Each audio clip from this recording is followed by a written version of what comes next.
ನಮಸ್ಕಾರ. ಇವತ್ತು ನಾವು ವಿಶೇಷವಾಗಿ ಕರ್ನಾಟಕ ರಾಜ್ಯದ ಪ್ರಭಾವಿ ಜಿಲ್ಲೆ ಅಂದರೆ ವಿಜಯನಗರ ಜಿಲ್ಲೆಯ ಕೂಡ್ಲಿಗಿ ತಾಲೂಕಿನ ಒಂದು ಹಳ್ಳಿಗೆ ಬಂದಿದ್ದೇನೆ. ಆ ಹಳ್ಳಿಯ ಹೆಸರು ಕುಮತಿ ಅಂತ. ಅತ್ಯಂತ ವಿಶೇಷವಾಗಿರುವಂಥ ಹೆಸರು ಕುಮತಿ ಹಳ್ಳಿಗೆ ನಾನು ಯಾಕೆ ಬಂದಿದ್ದೇನೆ ಅಂದರೆ, ಒಂದು ಸರ್ಕಾರಿ ಶಾಲೆಗಳ ಬಗ್ಗೆ ರಿಯಾಲಿಟಿ ಚೆಕ್ ಮಾಡಬೇಕು ಅನ್ನೋದು ನಮ್ಮ ಉದ್ದೇಶ.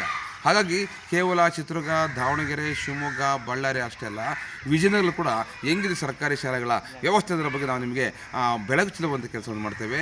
ವಿಜಯನಗರ ಜಿಲ್ಲೆಯ ಜಿಲ್ಲಾ ಉಸ್ತುವಾರಿ ಸಚಿವರು ಜಮೀರ್ ಅಹಮದ್ ಖಾನ್ ಸರ್, ಬನ್ನಿ ನಿಮ್ಮ ಜಿಲ್ಲೆಯಲ್ಲಿ ಶಾಲೆ ಸ್ಥಿತಿ ಹೆಂಗಿದೆ ಅಂತ ನಾನು ತೋರಿಸ್ಕೊಡ್ತೀನಿ.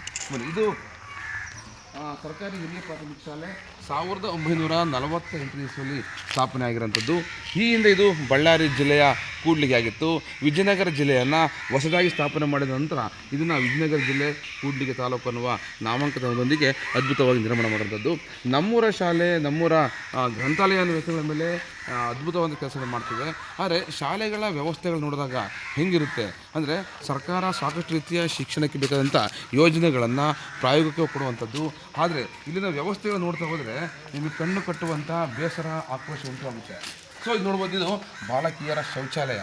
ಅಂದರೆ ಸರ್ಕಾರಿ ಶಾಲೆಗಳಿಗೆ ಮಕ್ಕಳನ್ನು ಯಾಕೆ ಸೇರಿಸಬೇಕು ಅಂತ ಪೋಷಕರು ಆಲೋಚನೆ ಮಾಡಿದಾಗ ಆ ಶಾಲೆಗಳ ಸ್ಥಿತಿಗತಿಗಳು ಯಾವ ರೀತಿ ಇರುತ್ತೆ ಬಹಳ ಮುಖ್ಯ. ಯಾವುದೇ ಒಬ್ಬ ವ್ಯಕ್ತಿಯ ಶಿಕ್ಷಣಕ್ಕೆ ಆಗಬೇಕು ಅಂದರೆ ಸರ್ಕಾರಿ ಶಾಲೆ ಶಿಕ್ಷಕನಾಗಬೇಕು ಅಂತ ಬಯಸ್ತಾನೆ. ಆದರೆ ಅದೇ ಶಾಲೆಯ ಶಿಕ್ಷಕ ತನ್ನ ಮಕ್ಕಳನ್ನು ಖಾಸಗಿ ಶಾಲೆಗೆ ಯಾಕೆ ಕಳಿಸ್ತಾರೆ? ಈ ವ್ಯವಸ್ಥೆ ಇದು ನೋಡ್ಬೋದು, ಇದು ಬಾಲಕಿಯರ ಒಂದು ಶೌಚಾಲಯ. ಸೊ ಒಳಗೋದ್ರೆ ಶೌಚಾಲಯದ ವ್ಯವಸ್ಥೆ ಎಷ್ಟು ಹದಗೆಟ್ಟೋಗಿದೆ ಅಂತಂದರೆ, ಈ ಮೂಲಕ ಅಂದರೆ ರಿಯಾಲಿಟಿ ಚೆಕ್ ಮಾಡೋ ಉದ್ದೇಶ ಅಂತಂದರೆ ಶೌಚಾಲಯದ ಸ್ಥಿತಿಗತಿಗಳು ಹೇಗಿರ್ತದೆ ಅಂತ ನಾನು ತೋರಿಸ್ಬೇಕು ಅಂತ. ಒಂದು ಬಾಲಕಿಯರ ಶೌಚಾಲಯ ಇರುತ್ತಿದ್ದರೆ ಇಲ್ಲಿ ಬಂದು ಪಕ್ಕದಲ್ಲಿ ಇದು ಬಾಲಕರ ಶೌಚಾಲಯ 1948 ಇಸ್ವಿಯಲ್ಲಿ ಆರಂಭಗೊಂಡಿರುವ ಶಾಲೆಯ ಅಭಿವೃದ್ಧಿ ಹೆಂಗಿರಬೇಕು ಅಂತಂದರೆ ಅದ್ಭುತವಾಗಿರಬೇಕು. ಈ ಕ್ಷೇತ್ರದಲ್ಲಿ ಇದೀಗ ಶಾಸಕರಾಗಿರುವಂಥ ಶ್ರೀನಿವಾಸರವರು, ಹಿಂದೆ ಶಾಸಕರಾಗಿರುವಂಥ ಎನ್ ಎಂ ಗೋಪಾಲಕೃಷ್ಣವರು ಸೇರಿದಂತೆ ಅನೇಕ ಶಾಸಕರ ಅಭಿವೃದ್ಧಿ ಕೆಲಸಗಳು ಹೆಂಗಿವೆ ಅಂತ ಸ್ಪಷ್ಟ ಗೊತ್ತಾಗುತ್ತೆ. ಇದು ಒಳಗಣ್ಣ ನೋಡುವುದು ಹೆಂಗಿದೆ ಅಂತೇಳಿ. ಇದು ಬಾಲಕರ ಶೌಚಾಲಯ.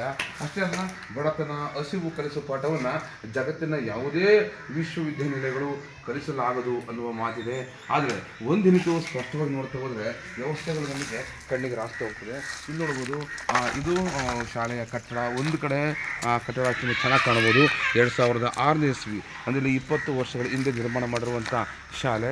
ಅದು ಕೂಡ ಒಂದು ಅವಸಾನದ ಹಂಚಿಗೆ ಬಂದಿರೋಂಥದ್ದು. ಅಷ್ಟೇ ಇಲ್ಲಿ ಪಕ್ಕದಲ್ಲಿ ಸ್ವಚ್ಛತೆ ಏನಿಲ್ಲ. ಮತ್ತು ಪಕ್ಕದಲ್ಲಿರುವಂಥ ಅಂಗನವಾಡಿ ಕೇಂದ್ರ ಇದೆ. ಅಂಗನವಾಡಿ ಕೇಂದ್ರವೂ ಕೂಡ ಹೀಗೆ, ಇದು ಚರಂಡಿ ನೀರು ಹರಿಯುವಂಥದ್ದು. ಹೀಗೆ ಬಂದರೆ 1, 2, 3, 4, 5, 6, 7, 8 ರೂಮ್ಗಳ ಹೊರಡುಗಳ ನಿರ್ಮಾಣ ಮಾಡಿದೆ. ಇಲ್ಲಿ ನೋಡ್ಬೋದು, ಇದು ನೀರಿನ ವ್ಯವಸ್ಥೆ. ಜಗತ್ತಿನ ಅತ್ಯಂತ ಶ್ರೇಷ್ಠ ಕೆಲಸ. ಈ ನಲ್ಲಿ ಈ ಕಡೆ ಇರಬೇಕಾಗಿತ್ತು, ಅದು ಪಾಯಿಂಟ್ ಆ ಕಡೆ ಇರಬೇಕಾಗಿತ್ತು. ನಿರ್ಮಾಣ ಮಾಡುವಂಥ ಇಂಜಿನಿಯರು ಹೆಂಗೆ ತಲೆ ಕೆಲಸ ಮಾಡಿದ್ನ ಗೊತ್ತಿಲ್ಲ. ಪಾಯಿಂಟನ್ನು ಇಲ್ಲಿ ಹಾಕಿದ್ದಾರೆ, ನಲ್ಲಿಯನ್ನು ಈ ಕಡೆ ಹಾಕಿದ್ದಾರೆ. ಆದರೂ ಕೂಡ ನಲ್ಲಿ ಬಂದಾಗಿದೆ. ಭಾಳ ಪರಿಪೂರ್ಣ ಯಶಸ್ವಿಯಾದಂಥ ಕೆಲಸ ಕಾರ್ಯಗಳು. ಅಷ್ಟೇ ಅಲ್ಲ, ನಾನು ಯಾಕೆ ಇದನ್ನು ಹೇಳ್ತೀನಿ ಅಂದರೆ, ಒಂದು ಸರ್ಕಾರಿ ಶಾಲೆಯ ರಿಯಾಲಿಟಿ ಚೆಕ್ ಅಂತ ಬಂದಾಗ ಅದಕ್ಕೆ ಬೇಕಾದಂಥ ವ್ಯವಸ್ಥೆಗಳು ಕೂಡ ನಾವು ನೋಡ್ಬೋದು. ಇನ್ನೊಂದು ಚಿತ್ರದುರ್ಗ ಜಿಲ್ಲಾ ಪಂಚಾಯತಿ ಬಳ್ಳಾರಿ 18-19 ಸಾಲಿನಲ್ಲಿ ಗೋಪಾಲಕೃಷ್ಣರವರು ಅಮೌಂಟ್ ಕೊಟ್ಟಿದ್ದು, ಅದನ್ನು ಬಿಲ್ಡಿಂಗ್ ಕಟ್ಟಿದ್ದಾರೆ ಅಂತ. ಕಲ್ಯಾಣ ಕರ್ನಾಟಕದ ಅಭಿವೃದ್ಧಿ ಕೆಲಸ ಇಲ್ಲಿ ಈ ಬಿಲ್ಡಿಂಗ್ನ ಎಷ್ಟು ವ್ಯವಸ್ಥೆ ಅಂದರೆ, ಇರುವ ಹಳೆಯ ಕಟ್ಟಡಗಳನ್ನು ನೆಲಸಮ ಮಾಡಿ ಹೊಸ ಬಿಲ್ಡಿಂಗ್ಗಳನ್ನು ಕನಿಷ್ಠ ಪಕ್ಷ 1 ಅಪ್ಸ್ಟೇರ್ ಸರ್ಕಾರಿ ಶಾಲೆಗಳನ್ನು ಮಾತ್ರ ಕೇವಲ ಒಂದೇ ಬಿಲ್ಡಿಂಗ್ ಕಟ್ಟೋದಲ್ಲ, ಒಂದು 2-3 ಅಪ್ಸ್ಟೇರ್ ಅಂತಸ್ತುಗಳನ್ನು ಕಟ್ಟಿದರೆ ವಿದ್ಯಾರ್ಥಿಗಳಿಗೆ ಪೂರಕ ಅನುಕೂಲ ಆಗುತ್ತೆ. ನೋಡಿ, ಸರ್ಕಾರಿ ಶಾಲೆಯ ಒಳಾಂಗಣ ಪ್ರಾಂಗಣ ಹೆಂಗಿದೆ ಅಂತೇಳಿ ಅದ್ಭುತವಾಗಿ ಎಲ್ಲ ಯುವಕರು ಕುಡಿದು ಕುಪ್ಪಳಿಸಿ ಎಂಜಾಯ್ ಮಾಡಿ ಮದ್ಯಪಾನ ಮಾಡಿ ಯಶಸ್ವಿಯಾಗಿರ್ತದೆ. ಅಂದರೆ ಶಾಲೆಯ ಆವರಣವನ್ನು ಸ್ಪಷ್ಟವಾಗಿ ದುಶ್ಚಟಗಳಿಗೆ, ಅನಧಿಕ ಚಟುವಟಿಕೆಗಳಿಗೆ ಬಳಸಿಕೊಳ್ತಿರೋಂಥದ್ದು ದುರಂತದ ಸಂಗತಿ. ಹಾಗಾಗಿ ನಮ್ಮ ಕಳಕಳಿ ಏನಂತಂದರೆ, ಸರ್ಕಾರಿ ಶಾಲೆಗಳ ಸ್ಥಿತಿಗತಿಗಳು ಹೇಗಿರುತ್ತೆ ಅಂತ ನಾವು ನೋಡ್ತಾ ಹೋದಾಗ ವ್ಯವಸ್ಥೆಗಳು ಕಣ್ಣಿಗೆ ರಾಸ್ತಾ ಹೋಗುತ್ತೆ. ಈ ಕಟ್ಟಡ 1948 ಆರಂಭಗೊಂಡಿರುವಂಥದ್ದು. ಅದನ್ನು ಉಳಿಸಿಕೊಂಡು ಸುತ್ತಲೂ ಕೂಡ ಕಟ್ಟಡವನ್ನು ಕಟ್ಟಿರೋಂಥದ್ದು. ಕಟ್ಟಡವನ್ನು ಕಟ್ಟುವ ದಿಸೆಯಲ್ಲಿ ಗುತ್ತಿಗೆದಾರರ ಕೈ ಚಳಕ ಅದ್ಭುತವಾಗಿರುತ್ತೆ. ಯಾಕೆಂದರೆ ಗುತ್ತಿಗೆದಾರ ಅವ್ರಿಗೆ ಏನು ಬೇಕಪ್ಪ ಅಂದರೆ ದುಡ್ಡು ಬೇಕು ನಮಗೆ, ಅಷ್ಟೇ ದುಡ್ಡು ಸಿಕ್ಕರೆ ಸಾಕು ನಮಗೆ ಅಂತ ಆ ದಿಸೆಯಲ್ಲಿ. ಆದರೆ ಕಟ್ಟಡ ಕಟ್ಟಿದ ನಂತರ ಆ ಶಾಲೆಗೆ ಓದುವ ಮಕ್ಕಳ ಫಲಿತಾಂಶ ಹೆಂಗಿರುತ್ತೆ ಅದು ಬಹಳ ಮುಖ್ಯ. ಇದು ನೋಡ್ಬೋದು ನೀವು, ಇಷ್ಟು ಹಾಳಾಗಿರುವಂಥ ಗರೀಬಿರುವಂಥ ವ್ಯವಸ್ಥೆ. ಸೊ ಅದರಲ್ಲೂ ಕೂಡ ನಾನು ಹೋಗುವಂಥ ಮಾಡ್ತೇನೆ. ಈ ಕಟ್ಟಡ ಬಂದಿದೆ, ಇದು ಕೂಡ ಕಟ್ಟಡ. ಸೊ ಇಂಥದ್ದು ವ್ಯವಸ್ಥೆಗಳಲ್ಲಿ ಕಟ್ಟಡಗಳನ್ನು ಯಾಕೆ ಹಿಡ್ಕೊಂತಾರೆ, ಇದನ್ನು ಯಾಕೆ ಧ್ವಂಸ ಮಾಡಬಾರ್ದು, ಕೆಡವಬಾರ್ದು, ಇಷ್ಟೆಲ್ಲ ಹಾಳಾಗಿದ ಮೇಲೆ ಇಡೀ ಚಿತ್ರಣಗಳು ಶಾಲೆ ಕಟ್ಟಡಗಳನ್ನು ವ್ಯವಸ್ಥೆಗಳನ್ನು ಈ ಓದಕ್ಕೆ ಸರ್ಕಾರಿ ಶಾಲೆಗಳು ಹೆಂಗಿದ್ದಾವೆ ಅಂದರೆ ಹಿಂಗಿದ್ದಾವೆ. That is very nice. That is reality check. ಆ ದೃಷ್ಟಿಯಿಂದ ಸರ್ಕಾರ ಸಚಿವರು ನೀವೆಷ್ಟೇ ಕೋಟಿ ಹಣವನ್ನು ಸರ್ಕಾರಿ ಶಾಲೆಗಳಿಗೆ ಖರ್ಚು ಮಾಡ್ತಾ ಹೋದ್ರು ಕೂಡ ನೀವು ಸ್ಪಷ್ಟವಾಗಿ ಕೊಡಬೇಕಾದಂಥ ಅನುಕೂಲಗಳನ್ನು ಕೊಡಲಿಲ್ಲ ಅಂದರೆ ಈ ಬೋರ್ಡು ಖಾಲಿ ಬೋರ್ಡ್ ಆಗಿರುತ್ತೆ. ಅಂದರೆ ಇಂತಹ ಕಪ್ಪು ಬೋರ್ಡ್ಗಳಲ್ಲಿ ಸಾವಿರಾರು ಮಕ್ಕಳ ಕಲಿತಂಥ ಪಾಠ ಶೂನ್ಯವಾಗುತ್ತೆ.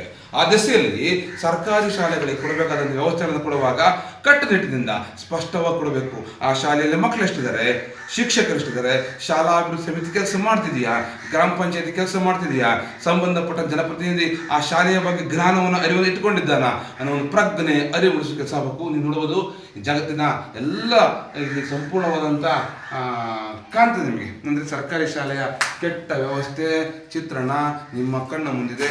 ಇದು ವಿಜಯನಗರ ಜಿಲ್ಲೆಯ ಕೂಡ್ಲಿಗಿ ತಾಲೂಕಿನ ಕುಮತಿಯ ಸರ್ಕಾರಿ ಶಾಲೆಯ ಕೆಟ್ಟ ವ್ಯವಸ್ಥೆ ದುರ್ಗತಿ.